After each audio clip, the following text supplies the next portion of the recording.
Good morning friends. तो जैसे कि जो ज्योग्राफी का सीरीज चल रहा था उसमें हम बता चुके थे भारत की नदियों के बारे में हम टॉपिक स्टार्ट किए थे। उसमें हम बताए थे सिंधु नदी तंत्र के बारे में, गंगा नदी तंत्र के बारे में और ब्रह्मपुत्र नदी तंत्र के बारे में। आज हम देखेंगे प्रायद्वीपीय भारत की जो नदियां हैं। प्रायद्वीपीय भारत हम बताए भी थे कहाँ से स्टार्ट होता है, तो 22 डिग्री से जो नीचे का एक ऊपर में 23.5 डिग्री कर्क रेखा है, उसके नीचे आएंगे तो 22 डिग्री। तो 22 डिग्री से जो नीचे का भारत है उसी को हम प्रायद्वीपीय भारत का हिस्सा मानते हैं, और ये हम आपको पहले क्लास में या दूसरे क्लास में बताए हैं। तो आज हम देखेंगे उन्हीं की नदियां, यानी प्रायद्वीपीय भारत की नदियां। तो प्रायद्वीपीय भारत की जो नदियां हैं, प्रायद्वीपीय भारत की नदियां, तो प्रायद्वीपीय भारत की नदियां में दो प्रकार की नदियां हैं। एक वे नदियां जो कि पश्चिम की तरफ फ्लो करती हैं, वे नदियां जो पश्चिम दिशा में बहती है। जैसे इसमें नर्मदा हुई, नर्मदा ताप्ती या तापी नदी हुई, शरावती नदी हुई, शरावती नदी, पेरियार आदि जो भी नदियां हैं, हम देखेंगे इसमें कौन कौन सी नदियां हैं। तो ये सभी नदियां जो कि पश्चिम दिशा में बहती है, यानी पूरब से निकलेगी और पश्चिम दिशा में बहेगी, इधर से निकलकर इधर की तरफ आएगी। यानी ये नदियां किधर तरफ आएगी, यानी ये नदियां इस डायरेक्शन में आएगी, पूरब से निकलकर पश्चिम की तरफ। तो ये कहाँ गिरेंगी, अरब सागर में। ये नदियां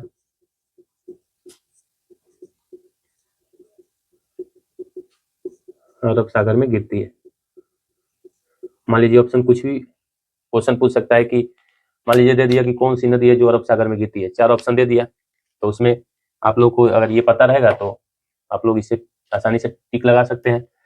या फिर यहाँ से क्रम पूछ सकता है कि उत्तर से दक्षिण जो अरब सागर में गिरने वाली नदियां हैं उनको क्रमबद्ध सजाइए, यानी उत्तर से दक्षिण या दक्षिण से उत्तर जो भी नदियां हैं जो अरब सागर में गिरेंगी उसको क्रमबद्ध सजाइए। तो ये नदियां कहाँ गिरती हैं, अरब सागर में। और एक वे नदियां हैं जो पश्चिम से बहकर पूरब दिशा में, यानी उन नदियों का फ्लो कैसे होगा, पश्चिम से पूरब, यानी उन नदियां पूरब दिशा में फ्लो करेगी।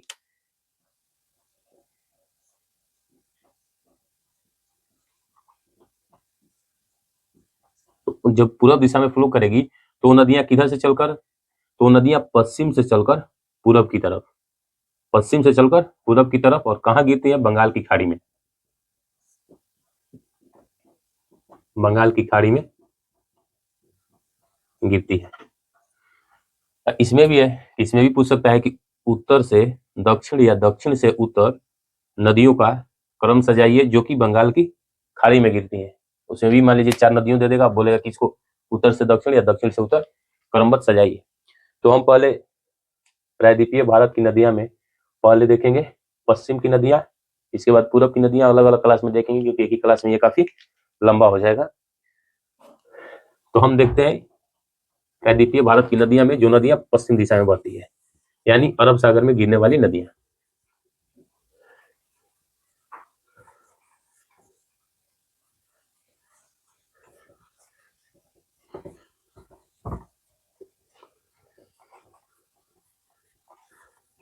और इसी नदियों से नदियां याद रहेगा तो उससे उसी पे बहुउद्देशीय परियोजनाएं भी बनाई जाती है, तो वो भी आप देख लेंगे। तो यहाँ टॉपिक रहेगा अरब सागर में गिरने वाली नदियां।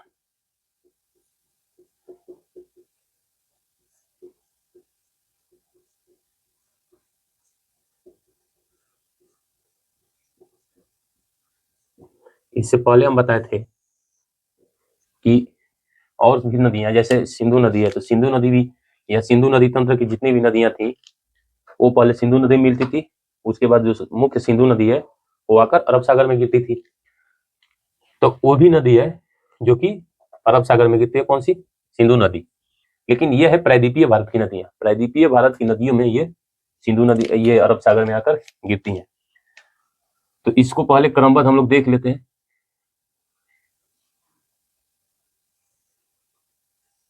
इसको एक क्रम से बना लेते हैं। इसके बाद ये है, हम आपको बताए थे जब प्रायद्वीपीय, जब केंद्रीय उच्च भूमि बता रहे थे या भारत का भौतिक विभाजन बता रहे थे, तो उसमें बताए थे इस अरावली रेंज के बारे में।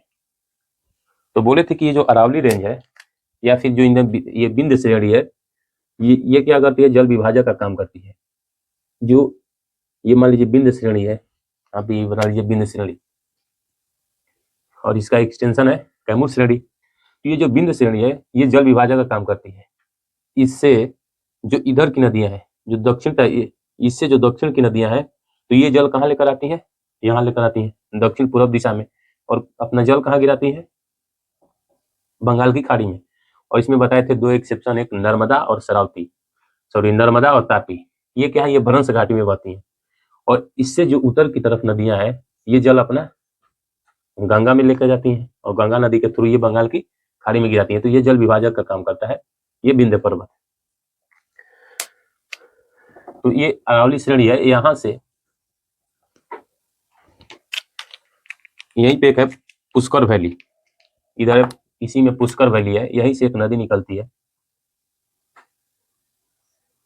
ये भी बना लेते हैं। ये तो ये है कच्छ का रन, ये है कच्छ का रन, ये इसको बना लीजिए अरावली श्रेणी ऊपर में। यहां से निकलती है एक लूनी नदी, लूनी नदी के बाद यहां से एक और नदी निकलती है, बनास नदी। जैसे हम बताए थे एक पूर्वी बनास है, एक पश्चिमी बनास है। तो पूर्वी बनास जाकर चंबल में मिलती है, और पश्चिमी बनास जो कि कच्छ के रन में विलुप्त हो जाती है। इसके बाद यहाँ से एक सरस्वती नदी, ये सरस्वती नदी, ये सब कहाँ आती हैं, ये सब यही, ये जब विपक्ष है, ये काठियावाड़ है, तो ये सब यही कच्छ के रन में विलुप्त हो जाती हैं। ये नदियां समुद्र तक नहीं पहुंचती है। हम एक एक के बारे में आएंगे बताएंगे, लेकिन ये नदियां बता रहे हैं क्रम से। ये है लूनी, यहाँ लिखिए, ये है लूनी, ये है बनास, ये है सरस्वती, इसके बाद एक है सरस्वती, एक ये है साबरमती नदी, साबरमती, जो कि खंबात की खाड़ी में गिरती है, खंबात की खाड़ी में। तो ये है साबरमती, साबरमती। साबरमती के बाद यहां से एक है माही नदी,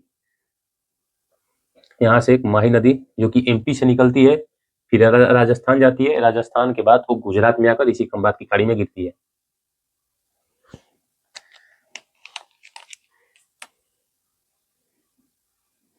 ये है माही नदी। इसके बाद जो अमरकंटक है वहां से नर्मदा नदी निकलती है, यह है नर्मदा। इसके बाद एक और नदी बैतूल के पठार से निकलती है एमपी में, यह है तापी नदी, तापी नदी या ताप्ती नदी या तापी नदी। इसके बाद गोवा में आएंगे तो गोवा में देखेंगे एक नदी है जिसको बोलते हैं चकोर। इसके बाद मांडवी, ये सब छोटी छोटी नदियां हैं। इसके बाद ये है जुआरी, जुआरी नदी। इसके बाद ये है रोचल नदी, रोचल। ये हम इसलिए बता रहे हैं, सब छोटी छोटी नदियां का जरूरी नहीं है याद करना, लेकिन मान लीजिए कभी दे दिया आपको क्रमबद्ध इसको सजाने के लिए, तो आप इसको क्रम से सजा सकते हैं। इसके बाद कर्नाटक में एक नदी है शरावती नदी, शरावती नदी। शरावती नदी के बाद यहाँ आएंगे केरल में, तो केरल में 3 नदी मिलेगी। ये है भरतपुजा नदी, ये है, यहीं पे लिखिए भरतपुजा, भरत पूजा नदी। ये है पेरियार नदी, और ये है पंबा नदी, पेम्बा नदी। ये तो क्रम से कैसे हुआ, लूनी नदी, बनास, ये उत्तर से दक्षिण जा रहे हैं, लूनी, बनास, सरस्वती, साबरमती, ये है माही नदी, ये है नर्मदा, तापी, चकोर, मांडवी, जुआरी और रोचल। इसके बाद शरावती, भरतपुजा, पेरियार, पेम्बा। दक्षिण से उत्तर या उत्तर से दक्षिण। खैर इसको बाकी सब नदियां जो छोटी छोटी है वो सबको याद करना जरूरी नहीं है, लेकिन क्रम से कभी दे दिया सजाने के लिए, तो माइंड में रहना जरूरी है। तो हम पहले देखते हैं लूनी नदी के बारे में, एक एक करके देखते हैं। लूनी नदी, लूनी नदी, पहली बात कि ये राजस्थान की सबसे लंबी नदी है, ये राजस्थान की सबसे लंबी नदी।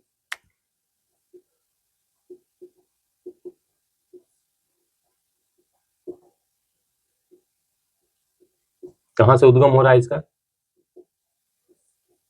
उद्गम इसी में है पुष्कर वैली। क्या है? पुष्कर वैली। आप नाम सुने होंगे पुष्कर झील के बारे में, यही है पुष्कर, पुष्कर वैली, यहीं से इसका उद्गम होता है। उद्गम होने के बाद ये कहाँ मिलती है? ये इसका एंड पॉइंट कहाँ है? मुहाना कहाँ है? इसका मुहाना है यह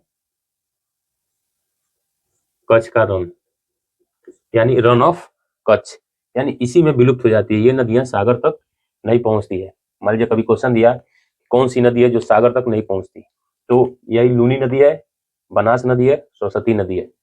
तो इसका मुहाना क्या है? Run of Kutch. ये एक साल्टी रिवर है। साल्टी रिवर कहने का मतलब कि ये खारापन, इसकी पानी जो है एक खारापन, इसके पानी में खारापन पाया जाता है। अब खारापन क्यों पाया जाता है? तो जो ये नदी है ये सांभर झील से पास करती है, यानी ये नदी सांभर झील से,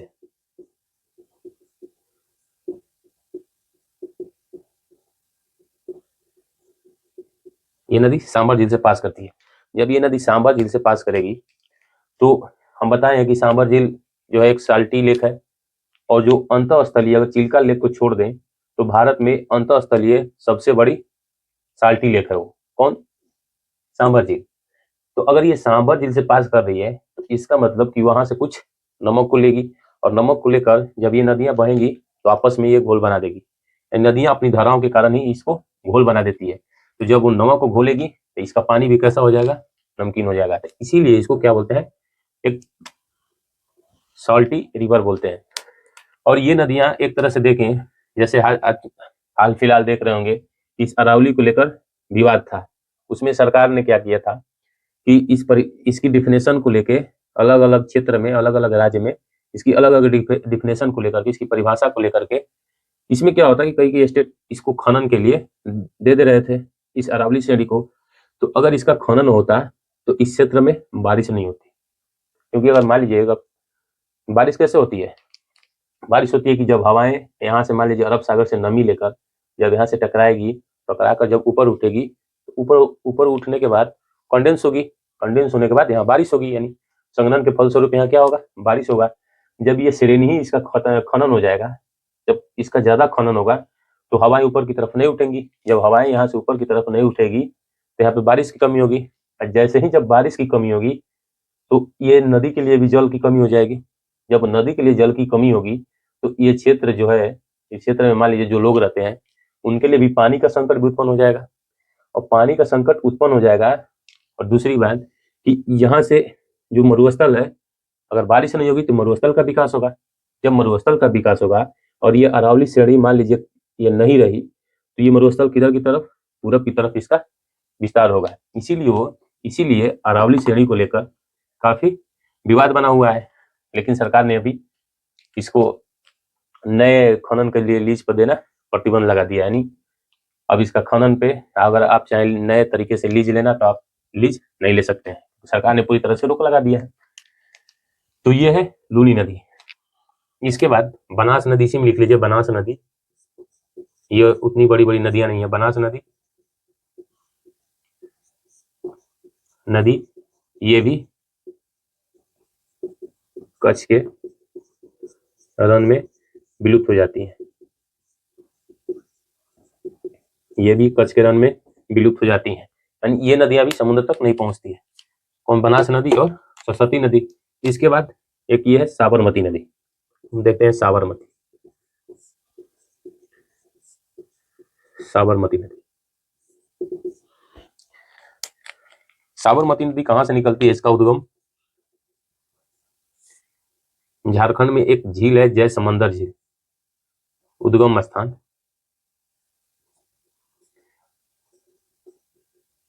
जयसमंदर झील, जयसमंदर झील से इसका उद्गम होता है। और इसका मुहाना कहाँ है, इसका मुहाना मिलती कहाँ है, तो ये जो है इसको क्या बोलते हैं, खंबात की खाड़ी। ये जो है खंबात की खाड़ी है, ये कच्छ की खाड़ी, ये है खंबात की खाड़ी। तो ये गिरती कहाँ है, खंबात की खाड़ी में, खंबात की खाड़ी में। यह है साबरमती नदी। और इसी साबरमती नदी पे साबरमती आश्रम था, यानी इसी नदी के किनारे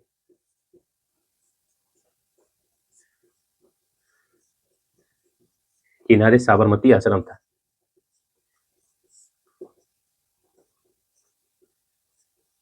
हमको पता है कि जब गांधी जी और उनके जो अफ्रीका में जो सहपाठी थे, यानी जो लोग थे उनके साथ, वो लोग जब 1915 में भारत आए, तो 9 जनवरी 1915 को आप 9 जनवरी को प्रवासी दिवस भी मनाते हैं, उन्हीं के भारत आने के क्रम में। तो जब ये लोग भारत आए तो इन लोगों को सबसे पहले गुजरात के कोचरब गांव में शिफ्ट किया गया। तो वहां पे इन लोगों ने 1915 में सत्याग्रही आश्रम बनाया। कहाँ पे, कोचरब गांव में सत्याग्रही आश्रम 1915 में बनाया। और जब इसी आश्रम को साबरमती में 1917 में शिफ्ट किया, साबरमती के तट पे जो सत्याग्रह आश्रम था 1915 में बना था, उसी को 1917 में इस साबरमती के तट पे शिफ्ट किया गया।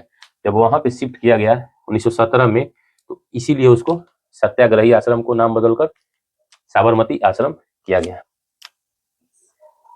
कब था, तो 1917 में ऐसे बना था सत्याग्रही आश्रम, 1915 में ही बना था, जो कि कोचरब गांव में था।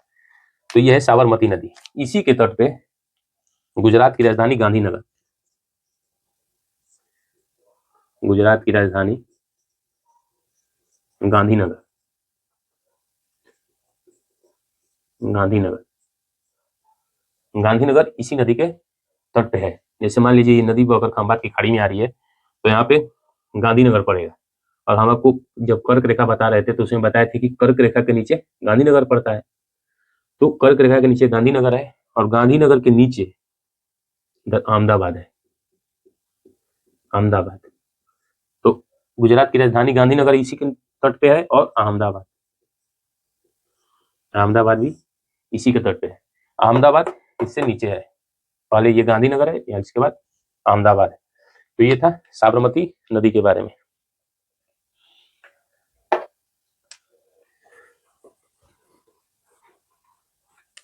इसके बाद है माही नदी।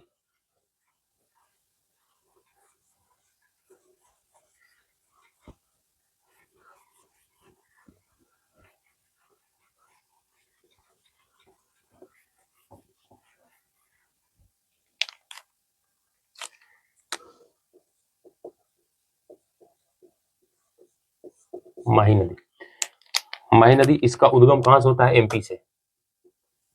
इसका उद्गम एमपी से, ये एमपी से निकलती है। एमपी से निकलने के बाद ये राजस्थान में जाती है। उद्गम एमपी से है, लेकिन निकलने के बाद ये राजस्थान जा रही है। राजस्थान के बाद ये पुनः गुजरात में आती है। गुजरात में ये खंबात की खाड़ी में, इसका मुहाना कहाँ हो जाएगा,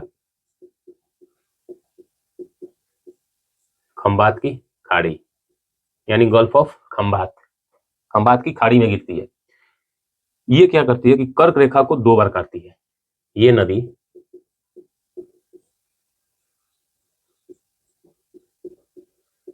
कर्क रेखा को 2 बार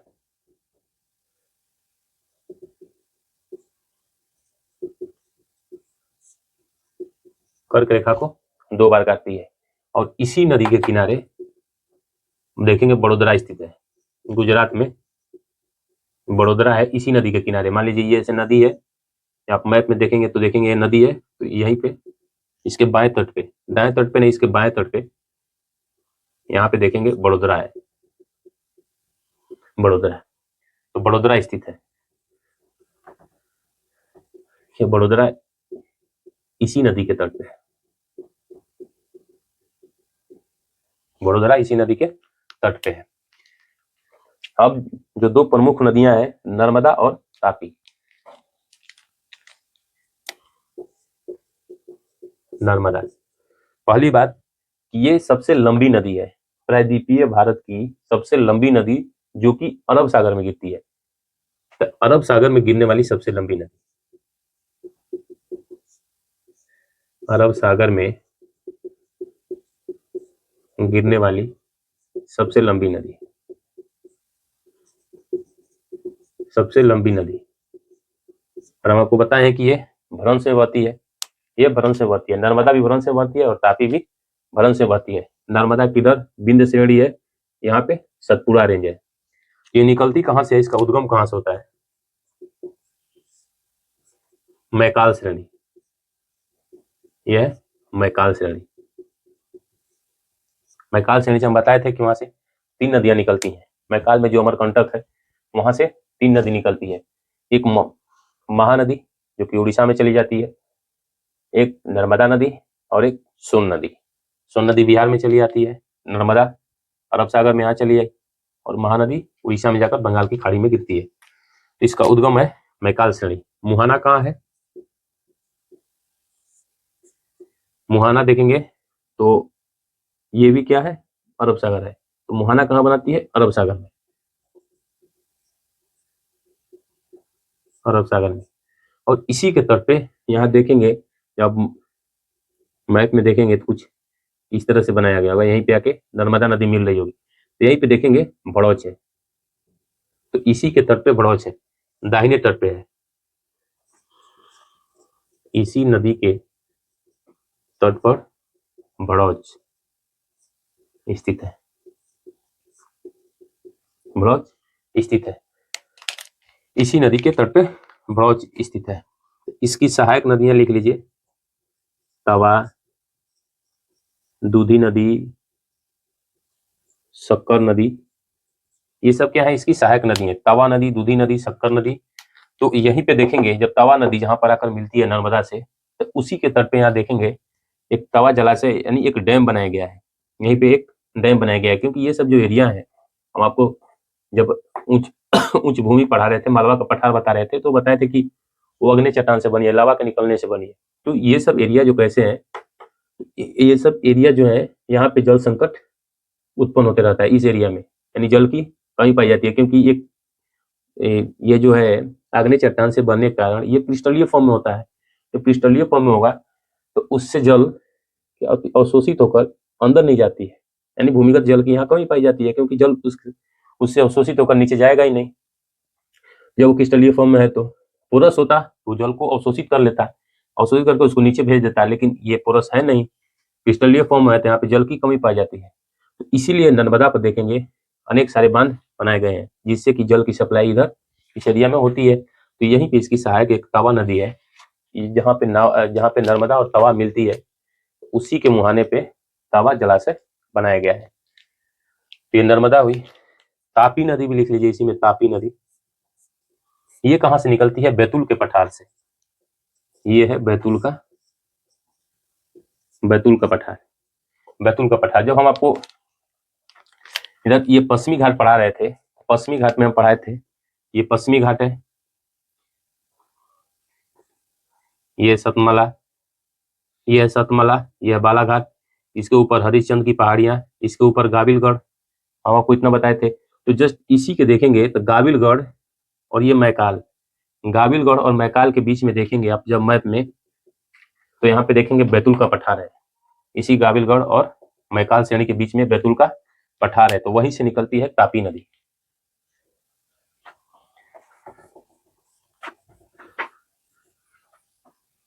तापी नदी बैतूल के पठार से निकलती है। बैतूल के पठार से निकलने के बाद ये भी कहाँ है? भ्रंश में बहती है। ये नदी भ्रंश में, ये नदी भी भ्रंश में बहती है। तो जब ये भ्रंश में बहती है और इसका मुहाना कहाँ है? मुहाना अरब सागर में। अब सबका मुहाना इधर अरब सागर में ही होगा, तो जरूरी नहीं है कि इसका मुहाना लिखें ही, क्योंकि सबका मुहाना आप जान ही गए कि अरब सागर में है।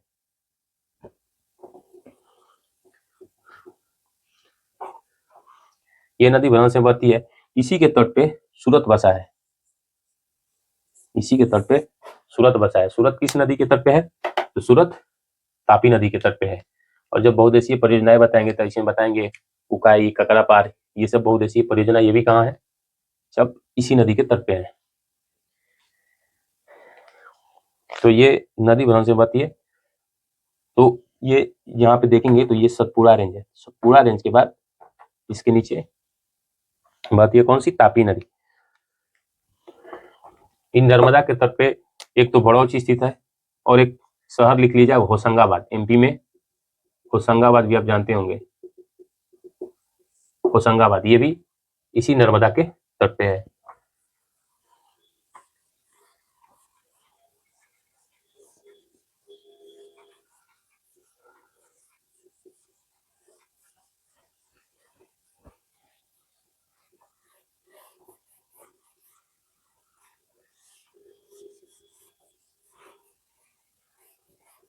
जो गोवा की नदियां हैं, गोवा की बस दो ही नदियां पड़ी, क्योंकि ये जो दो नदियां हैं चकोर और रोचल, ये उतना इंपॉर्टेंट है नहीं, काफी छोटी छोटी नदियां हैं, क्योंकि ये पश्चिमी घाट से निकलकर तुरंत गिर जाती हैं। क्योंकि आप जानते हैं कि इसी किनारे पश्चिमी घाट है, ये पश्चिमी घाट से निकलकर तुरंत ये नदियां गिर जाती हैं। तो ये छोटी छोटी नदियां हैं, लेकिन ये याद रखिएगा कि ये सब कहाँ की नदियां हैं, गोवा की नदियां हैं। और ये क्रम जब दे देगा तो भी आपको याद करना ही पड़ेगा। हम देखते हैं मांडवी नदी।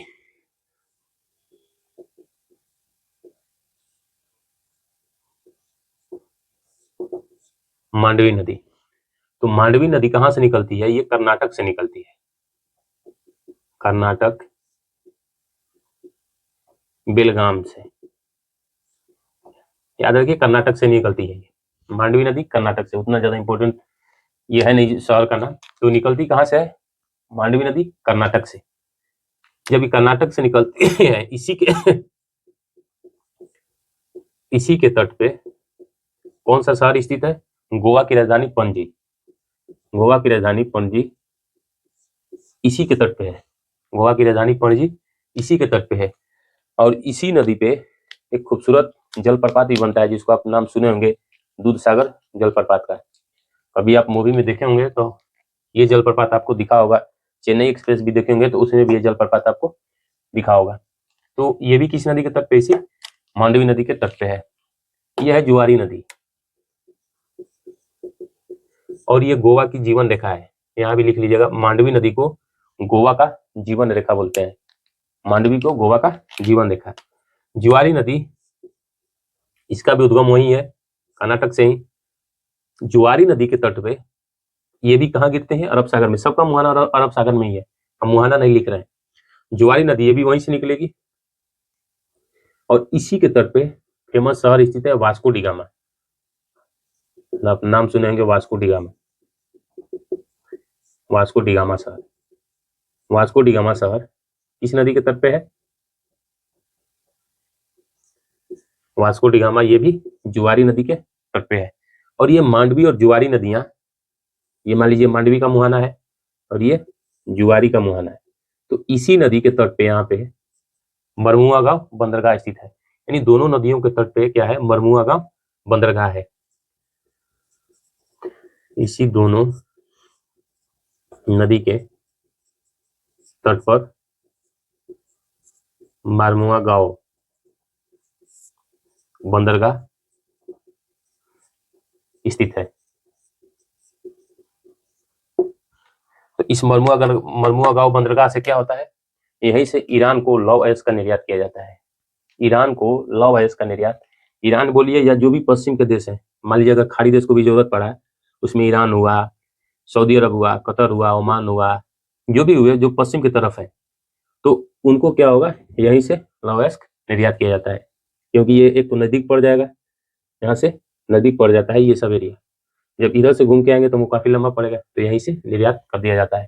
तो जो भी आप देखेंगे गोवा से जो भी लौह अयस्क निकाले जाते हैं, ये सब इसी बंदरगाह के थ्रू ईरान को निर्यात कर दिया जाता है। ईरान को या जो भी खाड़ी देश हैं या अफ्रीकन देश हैं, जो भी, वहीं से यहाँ निर्यात कर दिया जाता है।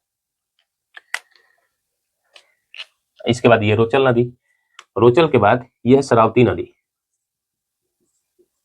शरावती नदी ये कहाँ से निकलती है, कर्नाटक के अम्बु तीर्थ स्थान से निकलती है शरावती नदी। कर्नाटक के अम्बु तीर्थ स्थान से। अम्बु तीर्थ कहाँ है, कर्नाटक। और इसी पे, इसी नदी पर जोग या गरसोपा,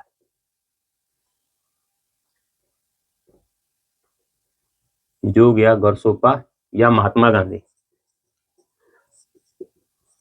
महात्मा गांधी जलप्रपात स्थित है। जोग, गरसोपा या महात्मा गांधी जलप्रपात इसी शरावती नदी के तट पे है। इसके बाद भरतपुजा नदी। भरतपुजा नदी ये केरल की नदियां हैं, ये सब केरल की नदियां हैं। भरतपुजा नदी केरल की सबसे लंबी नदी है। केरल की सबसे लंबी नदी है। केरल की सबसे लंबी नदी है ये भरतपुजा नदी। ये सब कहां से निकलेंगी? इसी सब यहाँ जो रेंज बताए थे पश्चिमी घाट पे, अन्नामलाई, कार्डमामिल या नीलगिरी, इसी सब क्षेत्र से ये नदियां निकलती है। तो भरतपुजा नदी, इसको नीला नदी भी कहा जाता है, इसको नीला नदी भी कहा जाता है या पूनी नदी भी इसको कहा जाता है। ये कहाँ से निकलती हैं? ये अन्नामलाई से निकलती है। ये नदियां अन्नामलाई से निकलती हैं और ये केरल की सबसे लंबी नदी है। इसके बाद एक पेरियार नदी। पेरियार नदी लंबा बता,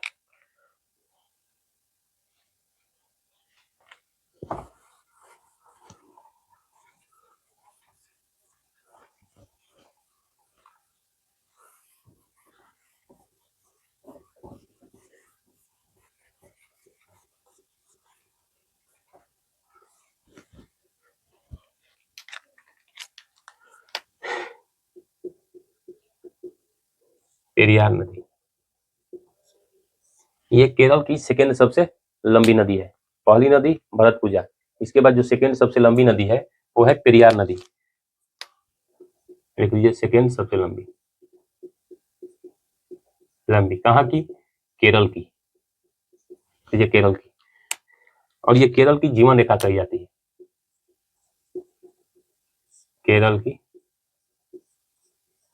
जीवन रेखा। इसके बाद जो ये नदियां हैं, पेम्बा नदी, पेम्बा नदी,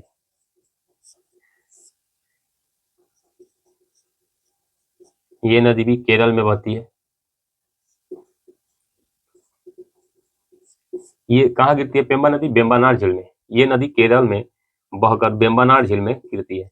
बेम्बानार, जब हम झील पढ़ाएंगे तो उसमें बताएंगे इस झील के बारे में। सतम कोटा, बेम्बानार, अष्टमुधि, ये सब झीलें कहाँ है? ये सब केरल में है। अब केरल की झीलें को क्याल कहा जाता है। हम झील जब आएंगे तो पढ़ाएंगे। तो बेम्बानार झील में गिरती है, गिरती है। तो ये अरब सागर में गिरने वाली जो प्रायद्वीपीय भारत की नदियां थी उसमें ये सब नदियां क्रमबद्ध थी। लूनी, बनान, सरस्वती, साबरमती, नर्मदा, तापी, चकोर, मांडवी, जुआरी, रोचल, शरावती नदी, भरतपुजा, पेरियार और पेम्बा नदी। तो ये अरब सागर में गिरने वाली प्रायद्वीपीय भारत की नदियां थी। इसका क्रम था, इसका डिटेल आप लोग देखें। तो नेक्स्ट क्लास में हम देखेंगे जो प्रायद्वीपीय भारत की नदियां हैं जो कि बंगाल की खाड़ी में गिरेंगी, हम लोग उसको देखेंगे। तो आज के लिए इतना ही, धन्यवाद।